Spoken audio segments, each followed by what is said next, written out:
demo of this particular tool. So first, when you go to your browser, just type monkeylearn.com, okay, and then you can land on this particular page. Okay, then you need to register, or once you register, you can always sign up for free. And once you sign up, then you need to verify your email address, and then you need to log in. Okay, so I already did that process, and after the login, you can see the dashboard like this. Okay, so this is very simple dashboard, and within the very few clicks, you can train your model. Okay, so you don't need to write that lots of line of code to train that particular model. Okay, so within the just few button clicks, you can train your model. So for the training purpose, the data which I'm using is, so currently I have created one file which is in the CSV format, and I have put some dummy data here. Like I have created the 12 rows, and these rows are represents the data of type bugs or request. Okay, so in the industry, so when QA performs some testing on your application, so he either reports some bugs. Okay, so this particular part is not working, so this page is throwing error, so we can classify that text as a bug. And there are some request. Okay, so some manager or some other person ask developers to perform this task, okay, to create this button or to add these particular features. So in this particular data, my classification will be performed into the two classes. The first class is bug. Either the data is of type bug or the data is of type request. Okay, so if I read the first sentence, so header page is not working, so it is a bug, right? Then please add mouse over in the home page.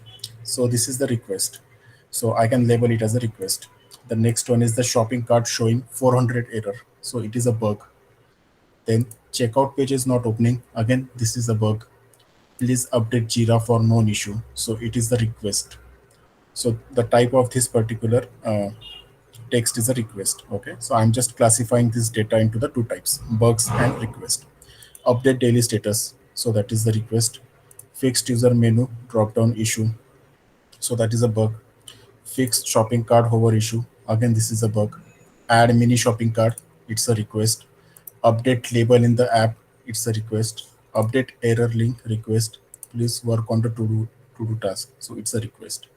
So whatever data you want to train, so you need to either provide that data in the CSV format, or that software also supports the other formats as well. Okay, so for this demo, I picked the CSV one. So to create a new model, so basically in the dashboard on the top right corner, we have option create model. So once I click on it, so it shows me the two options. The first one is the classifier, and second one is the extractor. So like I suggest, it is also used to extract some specific pieces from your text, okay, some meaningful information. But right now we want to develop our own classifier, so let's create on it. So what type of classifier we want to develop? So first one is the topic classification, then the sentiment analysis, which we perform mostly on the classify our data into the three classes: positive, negative, and neutral. And the next one is the intent classification. So this is mostly used in case of the complaint, request, or feedback. So ticketing system. So in industry, or most of the companies support the ticketing system. So you want to classify your tickets, whether that ticket is belong to the complaint, request, or feedback. Okay, so like we did, so either it is belongs to the bug or request category. So I'm going with the third one, intent classification. Then it will ask you to upload your data, so it is supporting the Excel, CSV, or your own data library as well. So right now I'm selecting the CSV file, and I need to just select my own data. So I'm clicking on the browse file, sorry, and now I'm selecting the custom data.csv. So once I select that particular file, so it will visualize that file in the same browser window. Okay, so by default, this option is selected, like discard the first row, because if you observe, most of the time, the first row contains the column headers. Okay, but in our case, our actual data starts from the first row itself. So we don't need to discard that first row. Okay, so I'm going to uncheck this. And if there are multiple columns, and if you want to perform your operation on certain columns only, okay, so then you can select or unselect this particular checkbox. So right now we don't have the multiple columns or multiple columns data in that file. So there is just one column. Okay, so it is by default selected. So once that is done, then we need to click on the continue. So it will upload our data. Okay, and as we know, the classification performs in the two phases. The first one is the training phase and the second one is the testing phase. Okay, so here we don't need to do anything special to train our data. Okay, we just need to tell them, so we need in how many categories we need to classify our data. So I want to classify my data into the two types only. So first one is the either that text is a bug, it's a request. Okay, that's it. Continue. Now it will ask you some questions. Means it will ask you to manually categorize this particular sentence so that it will train that model in the background. Okay, so fix shopping cart hover issue. Okay, so I am going to categorize it as a bug because it's a hover issue. Update daily status, I'm categorizing it as a request. Add mini shopping cart, so it's again a request. Please add mouse hover in the home page, so it is a request. Header page is not working, so it is a bug. Update label in the app, so it's a request. Fix user menu drop-down issue, so it's a bug. Checkout page not opening, again it's a bug. Please work on the to-do, but I guess those many samples are sufficient for algorithm to train. But again, you can again revisit that page and train if you have more data. Okay, for now we just have the 12 samples. So from 12 samples, it is very difficult to get a better accuracy, but you can add more data and you can provide as much as training possible. Okay, but for now, this much training is sufficient to get a desired output. So I'm just putting some suitable name to this model. So I'm adding Scikit classifier.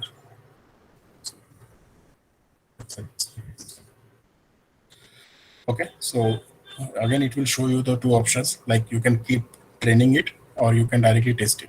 So let's go to the testing. So as you can see on the top left corner, so it is learning. So your algorithm is performing the training operation in the background. Okay, but now you can try with some test data. Okay, so let me add like this.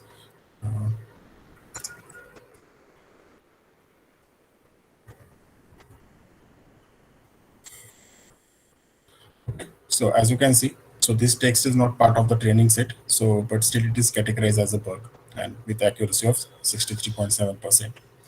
Then next,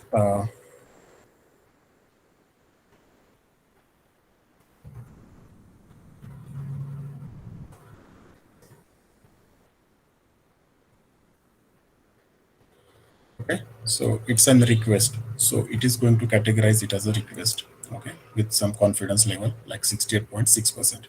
So you can also view your output in the JSON format. So it will look like this. So this is mostly helpful when you are going to integrate your application with some UI or you want to send your data to some other third-party softwares. Okay, so this is also provided. Plus, now suppose I want to add my add more training instances into the data. So you can always go back to the previous screen. So you just need to go to the build section, and in the build, now you can see there is an option like data. So all the data is already available here. Now suppose if you want to change the label of this, so by mistake you classify or you manually add the label for this particular text as a request, but now you want to change this into the box. Okay, so you just need to select it and you need to perform action tag selected data. So you need to tag the value, right? So you need to click on here, tag selected data, and now you can assign the new label. So earlier this is the box, now I want to change it to the request. So request and just click on confirm. Okay, so you can always update your data or update your labels. Then second is the stats. So stats are very helpful. So it shows overall accuracy or statistics of your application. So there are currently 8 text with 88% of accuracy we are getting, and the F1 score is 87%. and plus it will highlight the some of the important keywords from your training data as well. Okay, so if you click on particular keyword, then it will again redirect you to the previous screen and only highlight those parts which contain that particular keyword. Okay, then the next one, so these are the all related to the training set. So you can update your training data, you can always modify the existing data, and you can check the performance of your application. So in the run part, okay, so if you want to run multiple statement in a single go, then there is option called batch. Okay, so you can select a CSV file which contains again the multiple lines, and you can upload that file. So instead of testing one by one, you can put entire data in one go only, and you can test that in the batch processing tab. Then the next one is the API, which is very important for the developers who is going to use this application. So for example, if our college student is performing some mini projects and they want to use such type of system in their application, so they just need to train the model on this cloud platform. Okay, and once that model is trained, they need to test the accuracy, and if the accuracy is good, like it's greater than 70 or 80%, then they can use these endpoints. Okay, so these are the API endpoints. So they can use these endpoints in their mobile application or their web application to interact with this cloud model. So that model can be accessible through Python, Ruby, PHP, Node, Java, all of the programming languages. Okay, so you can directly hit that endpoint and pass some data. So it will get the same output that we see earlier in the demo section, like this request with confidence. And the Monkey Learn by default provided, means these are the out of the box integrations Monkey Learn provided. So we have the first one is the Zapier, then the Google Sheet. So you can integrate the this APIs with the Google Sheet already. Zendex is the popular ticketing system. So you can integrate your model with the Zendex. RapidMiner. So RapidMiner, again we are going to study it. So it is the again data mining tool. You can integrate the Monkey Learn with RapidMiner also. So there is a good documentation is provided in the Monkey Learn website. So always you can go back to that one and study in details. So now if I go to the dashboard, so this is the case where I want to train my own data. Okay, so there are pre-built models are already exist. Okay, you just need to go to the explore section, and as per your requirement, you need to select the model. So there are different categories, like software feedback classifier is one of them. Sentiment analysis model is already there. Okay, hotel sentiment, hotel aspect, event classifier. So there are lots of models. These are pre-built models. So you can just select the particular model and you can test your data on it. So for example, let's select the sentiment analysis. So in this, now you can see you don't have the option to train. Okay, so you can only test on this particular model. So training option is only provided when you're going to train your personal, means your own data. Okay, so for all of these ready-made available models, you need to use only those models for the testing purpose. So here a sentiment model is already trained, and this is the great tool. This is the sample text. So let's add some text here.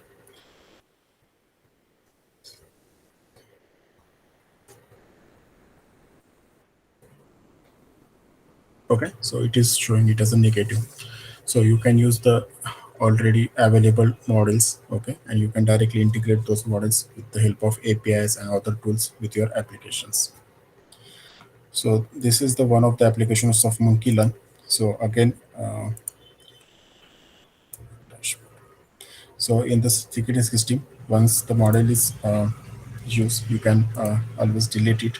Okay, so it will take some time to delete that model, and once that model is deleted, then you can create the new one. So as currently I am on the free plan, so there is a limitation, so that I can create only one model at a time. Okay,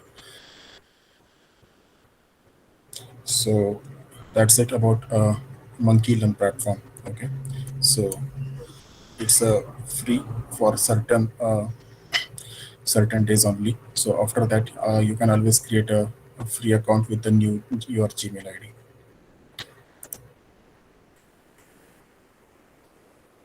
So let's move to the next one. That is the Python Scikit Learn. Now, the Monkey Learn, in that particular model platform, we don't need any programming language experience. Okay, so anyone with the just zero programming background can also use that particular platform. but you cannot customize most of the things, okay, because you need to use only the features that they have provided. Now, if you want to do more customizations, or if you want to control your data, then you need to do some sort of coding. Okay. And again, now if I want to code the navy bias algorithm from scratch, then again it will take a lot of time, because there are so many things that I need to configure or I need to manage. So that's why Python is here for our help. Okay. So in Python, there are a number of inbuilt libraries like NumPy, SciPy, okay, Matplotlib is there, and Scikit Learn is one of the such library. Okay, so Scikit Learn is mostly used for the machine learning, data mining task. So study about the Scikit Learn, you just need to type Python Scikit Learn, and this website will come up. So here in the Scikit Learn, so Scikit Learn can use for the multiple purpose. The first one is the classification, regression, clustering, dimensionality reductions, model selections, and pre-processing. So very few line of code is required, okay, because first we are using the Python, which itself required very few line of code to perform any operation, and on the top of that we are using the scikit-learn library. So again, the number of line of code is again reduced here. Okay, so if you want to perform any classification operation, so you can perform navy bias, knn, or any types of algorithm within just 3 or 4 line of code only. Okay, so I will show you one of such example of classification. So once you click on the classification, under the supervised learning, there are multiple algorithms mentions, those supported in the scikit-learn library. So let's create one application. So we're performing the classification. So classification generally has the two phases. The first one is the learning, and the second one is the evaluation phase. So in the learning phase, as we know, classifier trains its model on the given data set, and in the evaluation phase, it tests the classifier performance. Okay, and performance can be evaluated on the basis of various parameters such as accuracy, error, precision, and recall. Now to perform all these tasks, so we need to write a lots of code. But with the help of scikit-learn, we can just write 3 to 4 lines, and we can achieve all of these tasks. Okay, so let's see one of the example. So for that purpose, I am using the Python 3.6. Okay, so you can always check your Python version. Like you just need to go command prompt and type Python 3. Okay, so I have updated my version to 3.7.4.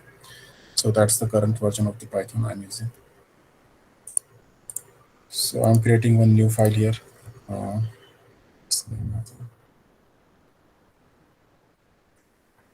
classifier py. So .py is nothing but our Python extension. And you can open that file in any your favorite code editor. So currently I'm opening or using the Visual Studio Code, which is again free and open source. Now, so if we don't know how to use the scikit-learn or which data set we need to use, okay, so all the help is provided in the documentation sections. So we just need to put that.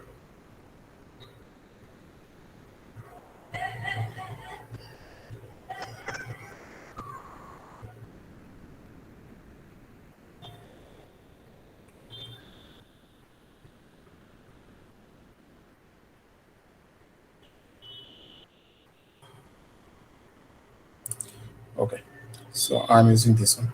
So we all aware that there is a repository called UCM machine learning, so where open source data sets are provided. But again, to test some performance of the data set, we don't need to download those data set. Okay, so scikit-learns can have some of the inbuilt data set, and we can use those. Like these are the toy data set: iris, diabetics, optical, okay, wine. So I'm going to use wine data set here. So once you click on that particular link, so it will show you all the characteristics of the data set. So number of instance means total number of rows in the data sets are 178. Number of attributes means total number of columns are 13, and this is the attribute information, that is the label of each attribute. Okay, and the data is classified into the 3 classes: class 0, class 1, and class 2. Okay, so this is the basic information of that particular data set.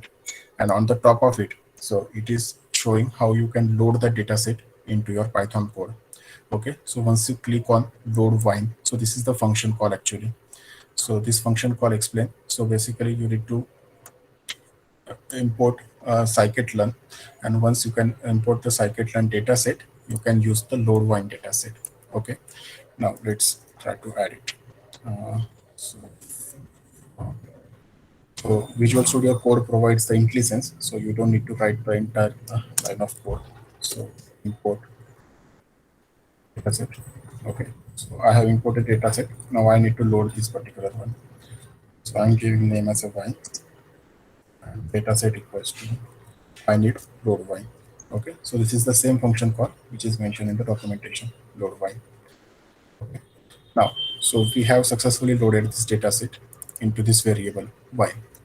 Now you can check the multiple properties, or you can explore your data, because it is always good to explore your data before performing any operation on it, so that you can know your data well. Okay, so as you can see, so once we load the data set, so it can return multiple factors. The first one is the like data, actual number of rows itself.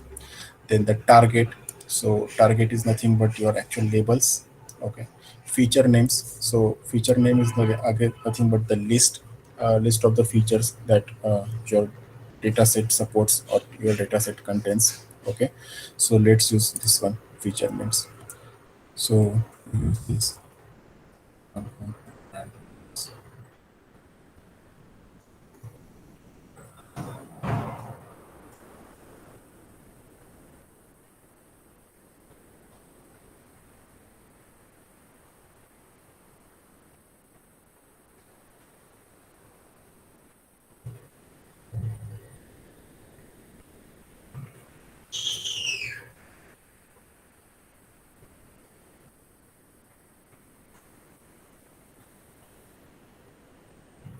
let's try to run this code.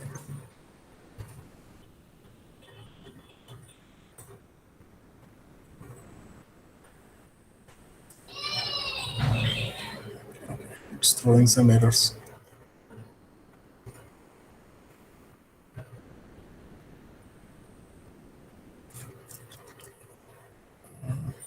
I believe I made a mistake. It's a feature names.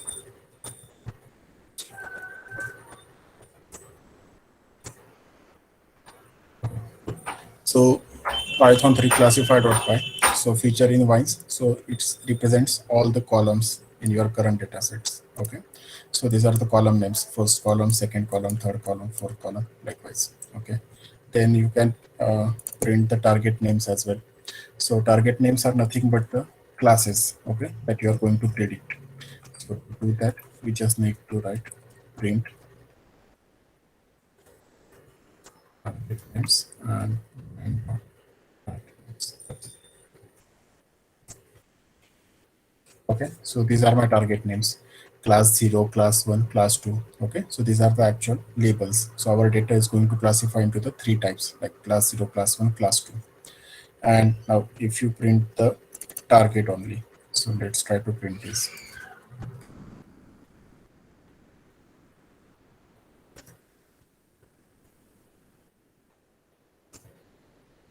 Okay, so it will what it will represent. So it will show us our first row, first record, it belongs to class 0. The second record belongs to class 1. Then the last record belongs to the class 2. Okay, so that is nothing but the each classes represented by record wise. Okay, so for example, we are having total 178 records. So each row represents some of one of the class, like class 0, class 1, or class 2. So it represents that list. So first row represents class 0, second represents class 0, last represent class 2, like this.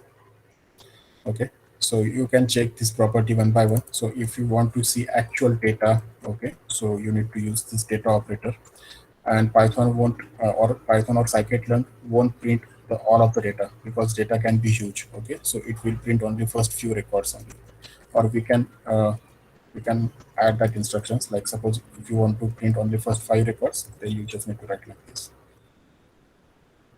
So it's find.data. So it is just going to print the first 5 lines. And if we don't provide this, and we just provide find.data, still it is not going to print the entire data. So we take the data like this. So that's all about to load the data and to check the various attributes of the data, like exploring our data. Okay. And you can also check the actual dimension of the data, like total number of rows and total number of columns in one go. So for that, there is a property in Python called shape. So we can use that. So for example, if I print like this, so line data shape, okay.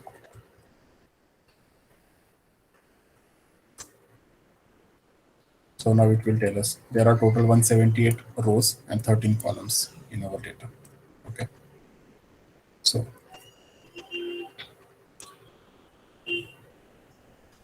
now let's try to train.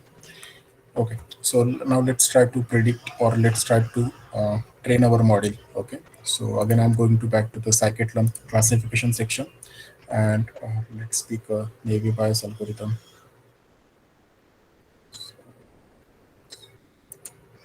So it's a support vector machine.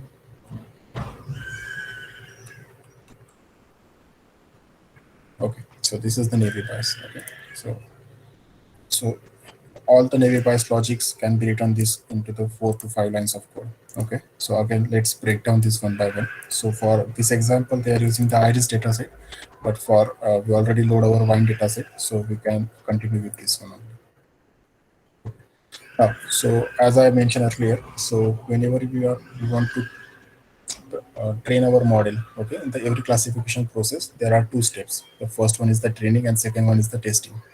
Now again, we don't need to define the training dataset manually. Okay, so that will work again done by our scikit-learn library. So for that purpose, we need to import the train test split function from scikit-learn. Okay, so the syntax is very simple. So from where we want to import this scikit-learn. So scikit-learn, I believe that is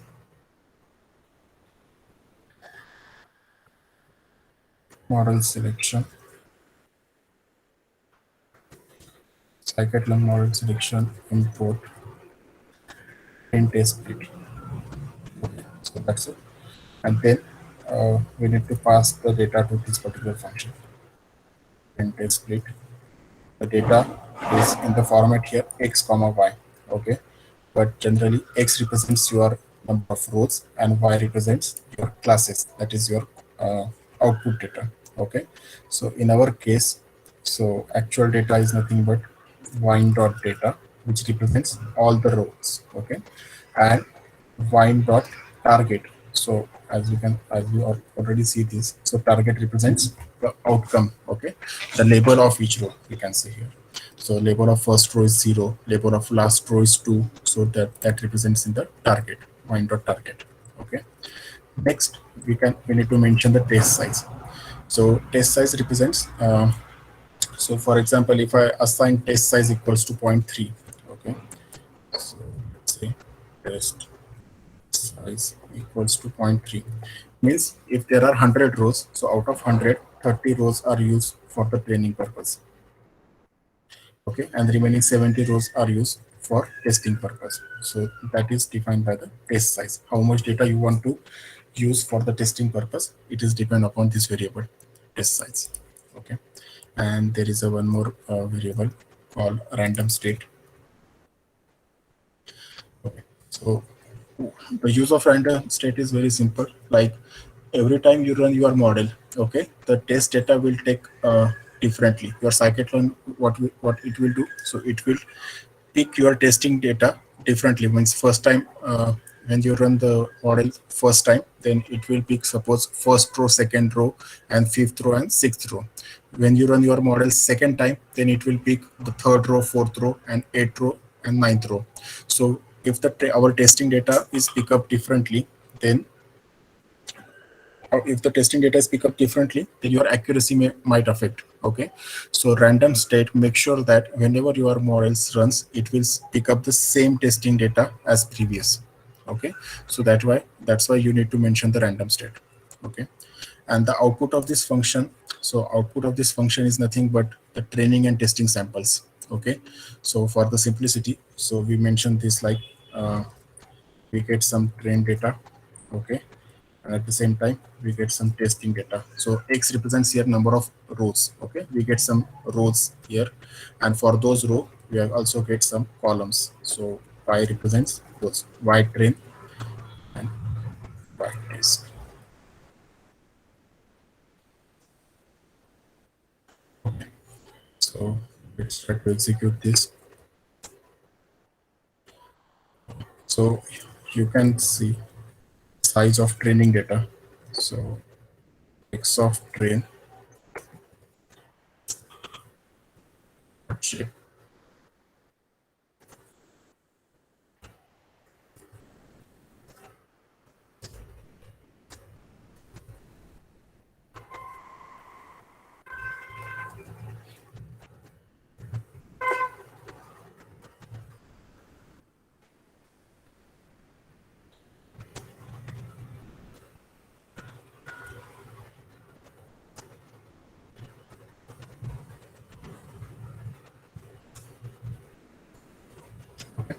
So our training data size. Okay, so it's a 12430 and testing is 54, and you can also see that particular data. So if you directly go X of test, so it will show you all the data points. Okay, now once that is done, the next step is again just we need to import the required algorithm. So in this case we are using the Gaussian Navy Bayes algorithm, which is again part of this particular package, Scikit Learn Navy Bayes. So we need to import that from Scikit Learn dot Navy Bayes import Gaussian NB. That's it. So we need to declare the instance of this particular algorithm. So this is our instance name, Gaussian algorithm. And once that is done, then we need to train that algorithm based on our training data. Okay, so that a training function is called as a fit. Okay, so we can train our data like this, dot fit. And what is the training sample?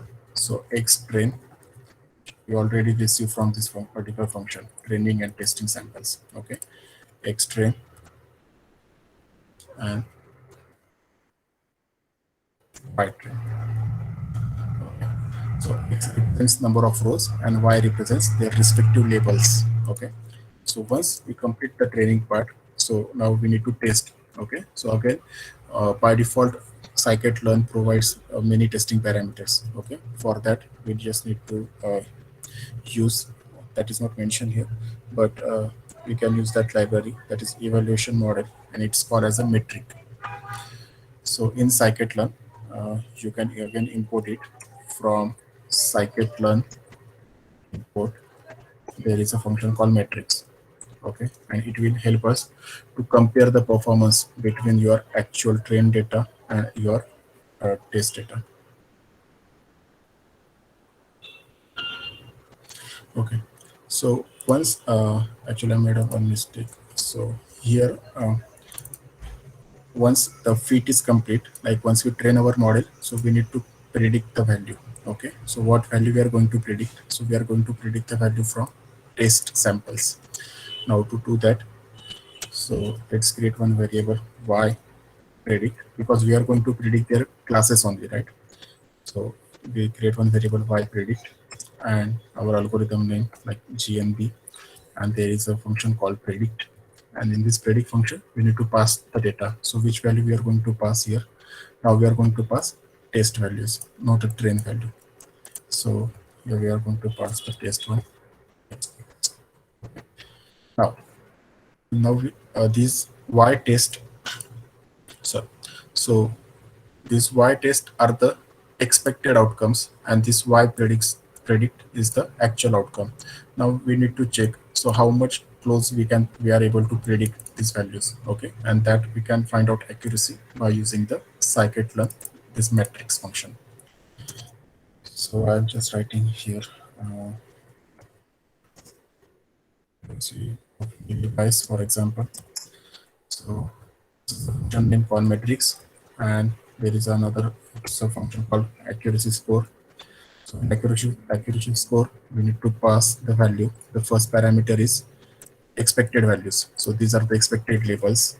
and the second one is predicted one. So these are the actual predicted labels. So now it will tell us how much accurate our algorithm is. So this. Okay. And now accuracy it is showing is 0.94. So it is almost 94% that accuracy is there. So as you can see, so with very minimum line of code. So actually these are the most of the print statements. But if you compare your algorithmic statements are 1, 2, and 3, and 4. Within the 4 line of code, you can predict the performance of your required algorithms. Okay. And now in the research, most of the time we need to compare our data set against the different algorithms. Okay. So already we done the 50% part, like we created training and testing set. Now we just need to compare the performance between the navy bias and other algorithms. So we just need to use those algorithms here, and we can use the same data on those particular algorithms as well. So let's take one more example of decision tree. So I'm going to decision tree section, and as you can see, you can use the decision tree from Scikit Learn import tree. Okay, so let's use that one. So from Scikit Learn import tree. Okay, so here's the class name, and we can use our algorithm like decision tree equals to tree dot decision classifier. So that is the classifier of the decision tree. And then you can perform the same steps. So once the algorithm is defined, so you just need to use the algorithm name and train with your data. And already import this. Okay, so we don't need to import it again. So we can directly use it. So in case of decision tree accuracy score, we need to predict. I'm just copying pasting the above sentence. So I created a decision tree variable here, and then I supply the data like training and testing data. Okay, and now I'm performing the prediction. So predicted values are I'm again storing in the y prediction, and then I'm passing these values to the metrics dot accuracy score function, which again tell us the difference between the actual expected value and the actual outcome value. Okay, so if we save it and run the program, so we get slightly better accuracy as compared to the decision tree. For navy bias it's 94, for decision tree is 96. So what we did is simply import the decision tree algorithms and pass the data and get the accuracy. Okay, so once you format or once you pre-process your data, so then applying the different algorithms are very simple and straightforward. Okay, you just need to import that algorithm and pass the required data to it. So here in this example, we have used the existing data set, but that is not a limitation. Like you can also use your external data set, which is stored in your hard drive. Okay. So you can always load that CSV file, Excel files, and just you need to do some pre-processing. So, okay, before applying all these algorithms, you need to add some pre-processing steps. Or if your data is already processed, then you can directly go through. You can directly apply this set of algorithms. So like decision tree, you can again go to the KNN is there. So you can apply all of this algorithm and compare their performance. Okay. So I will go with one more. So let's go with the KNN, nearest neighbor classification. And it's a centroid base.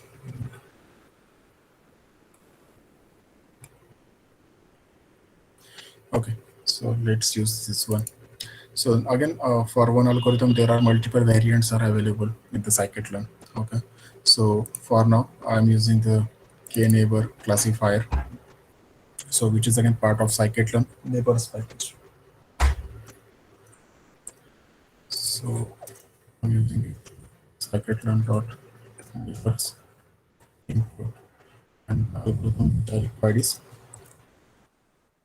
KNeighbor classifiers. So that's it. So we already performed this part, so we don't need to do it again. So we just need this one. So KNeighbor classifier, and here we are going to specify the nearest neighbor. So how many nearest neighbor we are considering. So currently we are going with the 3, and that's it. So we can use the same code like knn.feed. So we supply the same set of data. We get our predictions through knn.predict, and then finally we need to compute the accuracy. So that's okay. So if I clean up and run the code again, so it is showing 70% of accuracy. So it might increase if I fix the percent. Oh, it can decrease actually. Okay. But this is the way to use the multiple algorithms. So once you clean up your data, pre-process your data, so these use the new algorithms are very simple. You just need to import that algorithm and train it and test it. That's it. Okay. So that's all about the Scikit Learn package. So you can go through these documentations, and there are so many things like you can again plot this result in attractive graphs. Okay, so there is a library called matplotlib, which is used in Python. So again, very in 2-3 line of code, you can draw this particular graphs. Okay, and Scikit Learn also support the graphs, but you can customize it more using the matplotlib. Okay. So let's move to the next one then. So the next tool is the RapidMiner. Okay. Now in Scikit-Learn, actually we did some sort of coding, like it's a 2-3 line, but we actually write a code. Okay. Now if we want to perform all these operations through UI, so then RapidMiner is the place for it. Okay. Like monkey learn is used for the text classification only, but in RapidMiner you're having that deep learning, text mining, predictive analysis. It supports all of these operations, and there are many multiple algorithms are already there. And you don't need to code actually anything. So in RapidMiner, you just need to use that their UI, and there is a drag and drop UI facilities is provided. Okay, so at a time it is supporting the 10,000 rows of in the free version. Okay, and plus if you want to integrate your RapidMiner through your R programming or your Python programming, still you can do that. And there is a tool called RapidMiner Visualizer. So you can download that tool and you can visualize your data. And the important thing is RapidMiner is supported by a very large community. So if you get stuck in between, okay, or if you get some error, so there is a support available. Okay, like for development there is a Stack Overflow. So in the RapidMiner also they have very large supportive community. Okay, so let's go through the RapidMiner thing.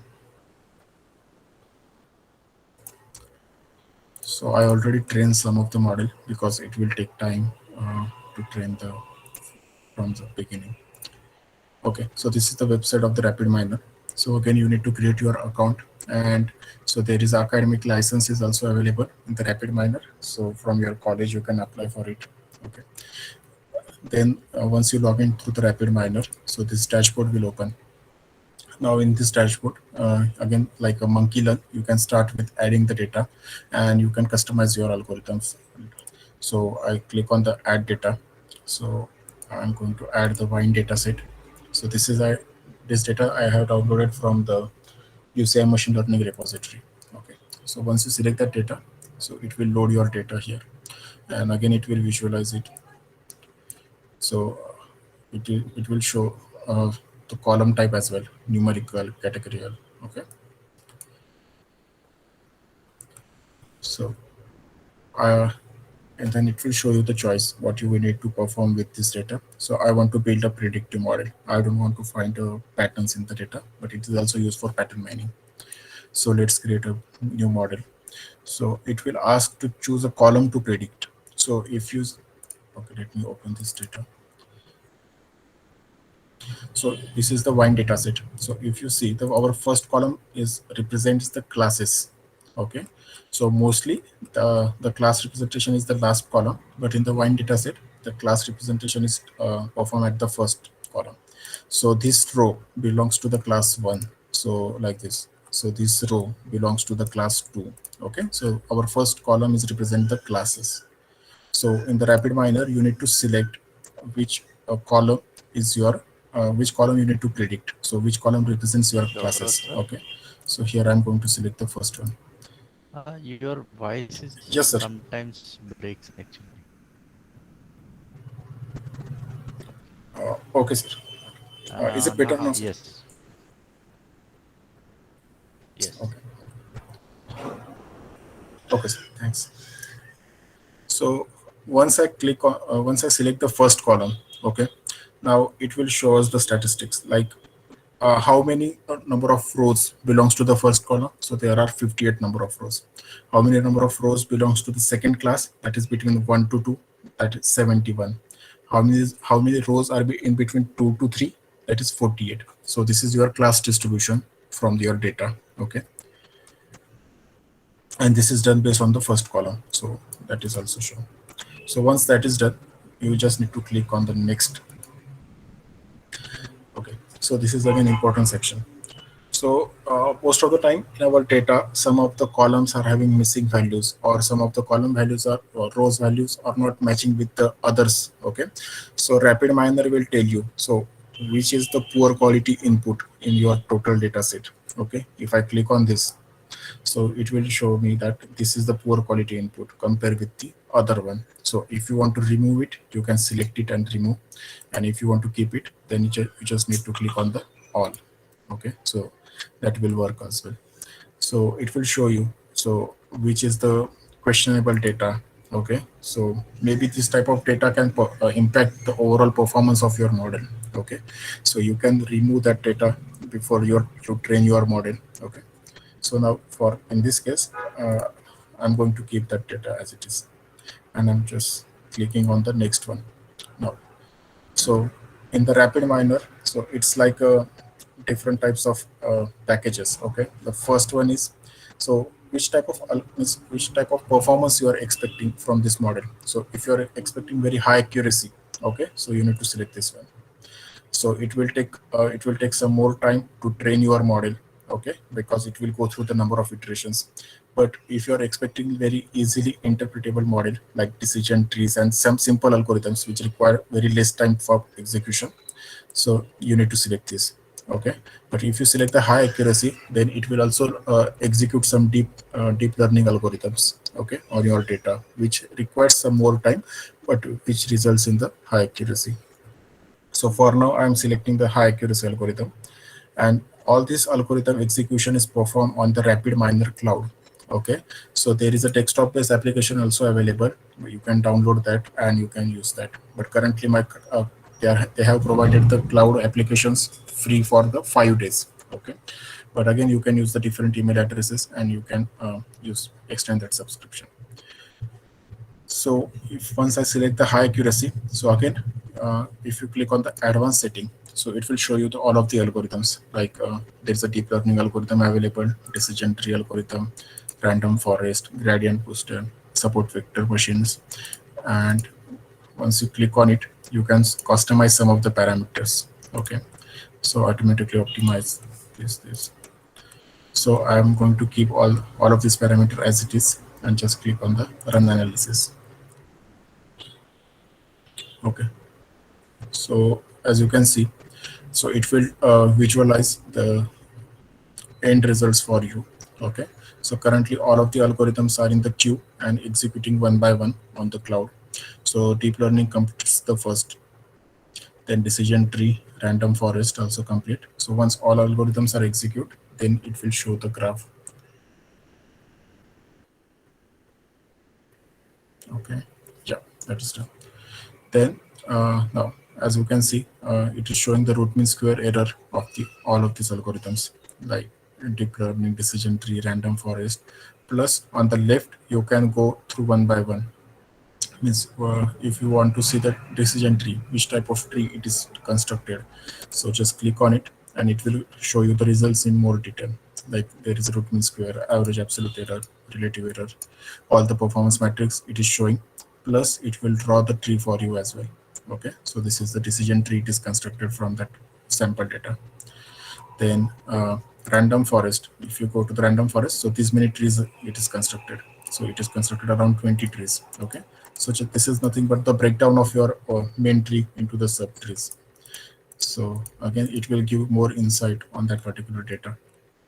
Similarly, from gradient boosted, okay. So again, this is divided the data into the trees format, so you get more details out of it, and you can also export those results. So if I go to the model simulator, and if I go select the deep learning, so it will show the important factors like what is the prediction rate, how accurate that model is. Okay, so you can do all this type of simulations of the selected models only here. Support vector machine is there, gradient boosted trees. Okay, so it will generate all the results for you. So currently I'm using the trial version, so it is not allowing me to use most of the other algorithms as well. But once you download the desktop based version and apply educational license, then you can again explore more algorithms. But for a start, you can always add your data, okay, and you can manage your own analysis here. And plus, RapidMiner can easily integrate with your Python and R programming tool as well. Okay. So the same algorithms we did using the Python, but we need to add some sort of coding. But you can perform the same analysis with the RapidMiner cloud, okay, with the zero coding. Okay, so let's move to the next one then. Okay, so before starting the next tool, so we need to go through some of the basics of data streaming. So this tool, it is named as a MOA, that is massively online analysis. It is used for the data streaming algorithms only. Like there is a tool called Veka. So Veka is used for your normal data sets. Okay, but the data stream is the different than your normal data set. So streaming data are potentially bulky, continuous, and fast sequence of information. So you can always consider the stream data as a river, where information comes from one end and it goes to the other end. Okay, so you cannot store that data because it requires huge storage space to store such a data, huge volume of data. Okay, so from such a data, if you want to extract some meaningful information, then you can get only one chance of it. So when the data comes to you, you need to extract some valuable information out of it, and you need to then leave that data. Okay, because you cannot store that data, so you cannot revisit that data again and again to extract some of the information. So why data? What is the data stream mining? So it is nothing but extracting some meaningful information from the data in real time. Okay, and within the single scan approach. So if you take the example of the k-means clustering, so you need to access that data multiple times to create those clusters. Okay, but that same approach cannot be applicable with the data stream clustering because we don't have that data. Okay, we are not able to store that data. So you just need to access that data once and get some meaningful information out of it. So these are some of the characteristics of the data streams. The first one is like these are the continuous. Okay, so like I mentioned, this is the continuous data. So this is the never ending data actually. So it's a ordered, changing, and fast. Okay, so you can consider the Twitter data stream.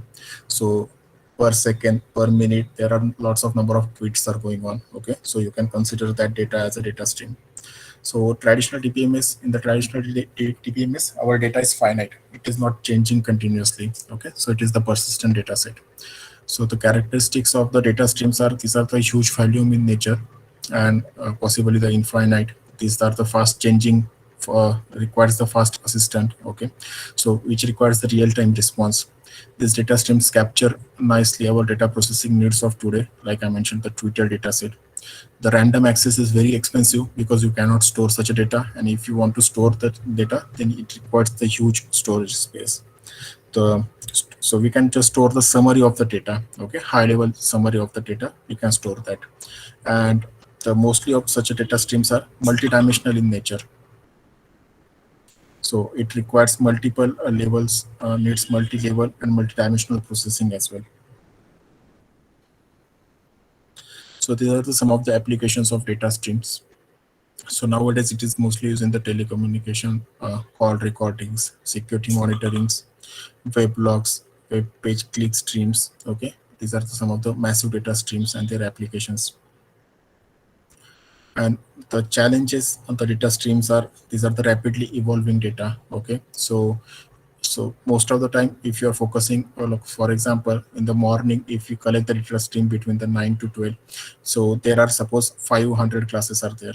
But if you collect the data stream between the 12 to 3, so new 500 classes will emerge. Okay, and existing classes will disappear. So your normal traditional algorithms cannot handle such type of problem. So this is also called concept drift. So in the concept drift, your new classes are emerged and existing will disappear, and your algorithm need to handle those classes and need to classify those classes. So these type of problems are faces in the data stream processing. And the biggest challenge is how to generate such a data streams. Okay, and how to get our results from the available algorithms using these data streams. So for that purpose, there is a tool called MOA. Okay, so MOA stands for massive online analysis, and generally it is used for the data streams. So if you go to the you just need to search MOA. Okay, so MOA is basically the Java based tool. So there are two platforms available for MOA. Either you can use MOA UI, or you can use MOA through command line as well. Okay, so to download it, you just need to go to the download section. It's an open source again, and like a Weka. So you need to go to the software, and you can just download the latest release here. Okay, so I did that in the morning. So if you open this tool in the bin, so there is a moa.bat file, and if I click on it, so it will open the GUI for me. Okay, so this is the MOA user interface. Okay, so now let's go through the documentation first.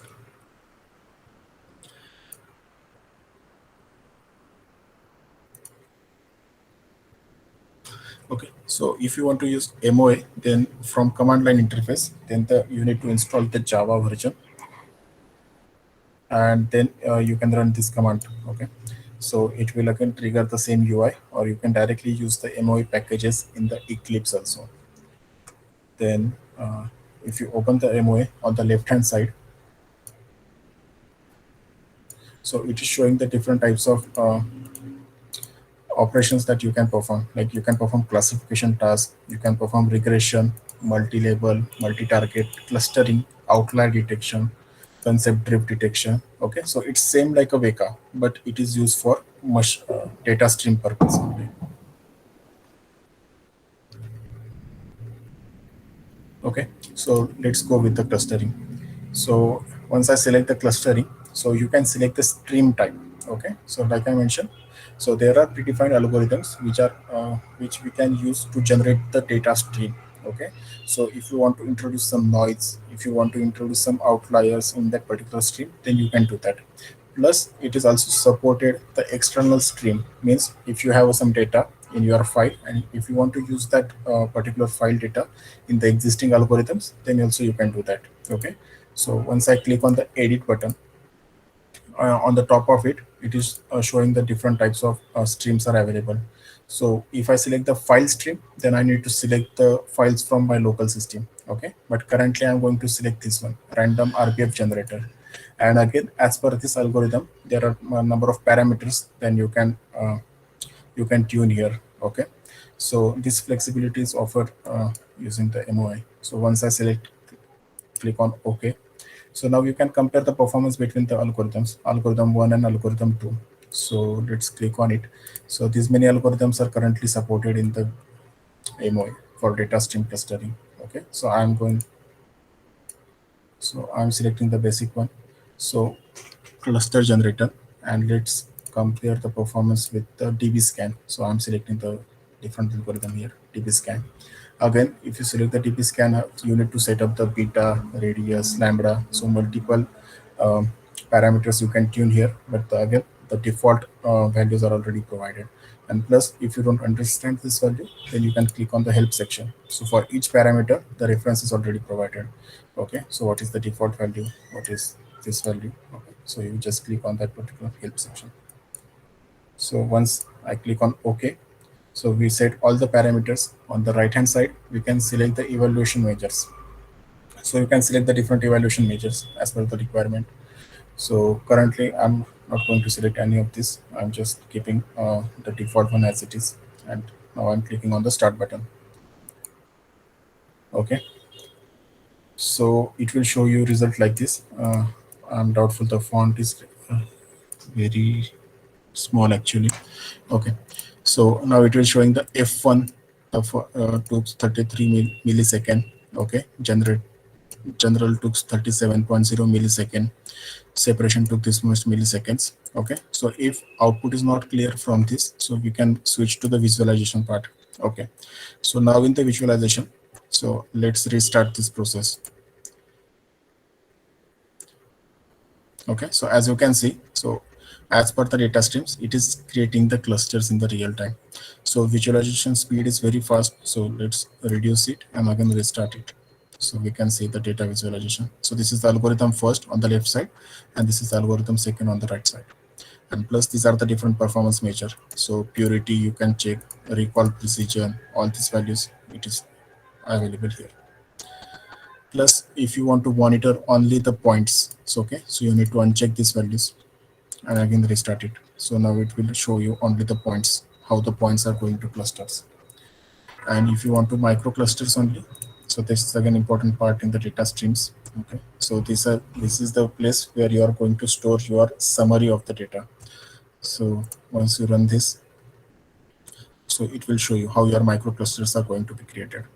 Okay,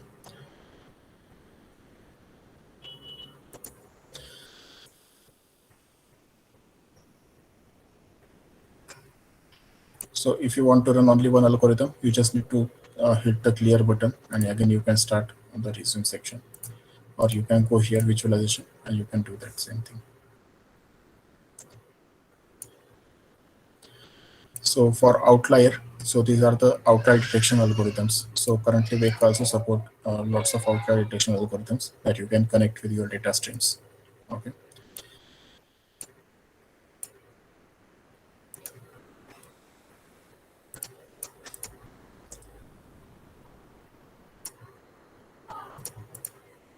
so for classification, if I go and configure, so let's go with the same, evaluate the prequel model. And if I click on the run, so basically it is going to run the navy bias classifier algorithms. Okay, and the stream it is currently using this one.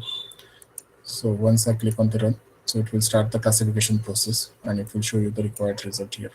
So as you can see here, the classification accuracy graph is also plotting out, but there is no visualization is provided like a cluster. So once that process is complete, you can download those results and visualize using the Excel as well. But all the evaluations step by step or the stream basis are available here, so which can be helpful. Like in our stream, there is a possibility like after some time noise get introduced, or after sometimes uh, the concept drift get introduced. Okay, so we can always uh, we can always get those results if we visualize the streams and based on these intervals.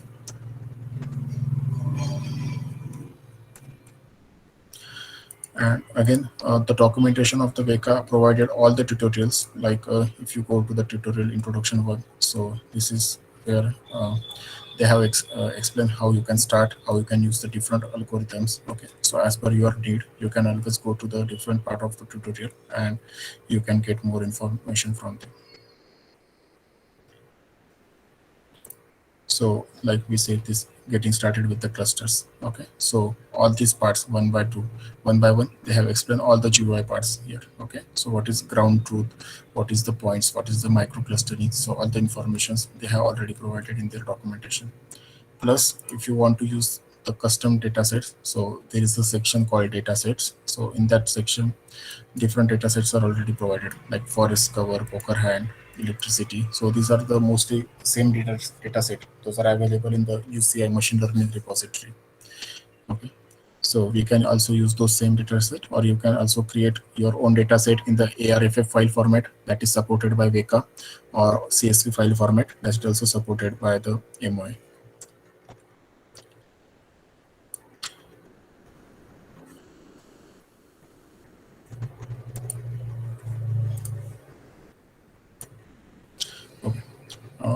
that's it from my side.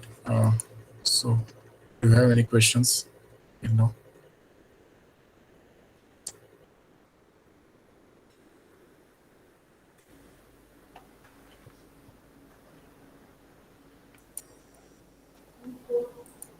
Yes, participants can ask the question, or they can post on in chat box also.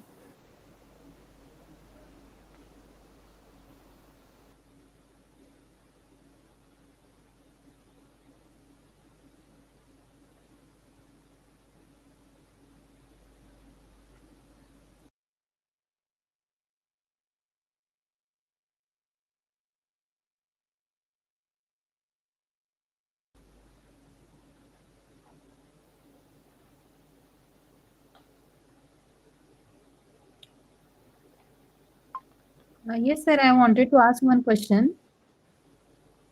Yes, ma'am. Yes. Sir, you told about the RapidMiner. I'm using that RapidMiner for one of our lab of last year B. So you said it can be coded, means we can have Python coding and RapidMiner tool. Sir, is there any material for that to refer Python coding for? How to refer that tool for coding purpose? So if you want to integrate RapidMiner with the Python, so there is a package. Let me share the link with you. Okay, so in chat I have added that link. So you can integrate the RapidMiner, or you can basically install that package of the RapidMiner in the Python programming, and then you can use the RapidMiner algorithm there. So there is a tool called RapidMiner Studio. You need to install that Studio first. Through that, you can use the RapidMiner. Yes, I am using the RapidMiner for labs, means it is having UI and there are some tools. But related to coding, now you have shared the link, so we can have a coding also. Yes, yes. If you open that page, in the top of it, there is a import statement, import RapidMiner. So that is nothing but a Python package for RapidMiner tool. So once you can install it, then you can use that package as well. Yes, sir. Thank you, sir. Thanks. Sir.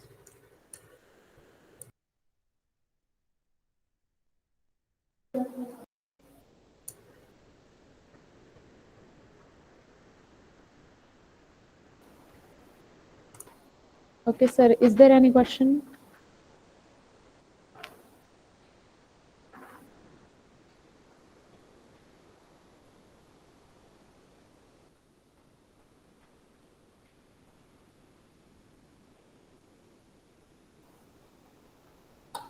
Yes, sir. Can we conclude? Yes, you can go ahead. If no questions, you can go ahead. Okay.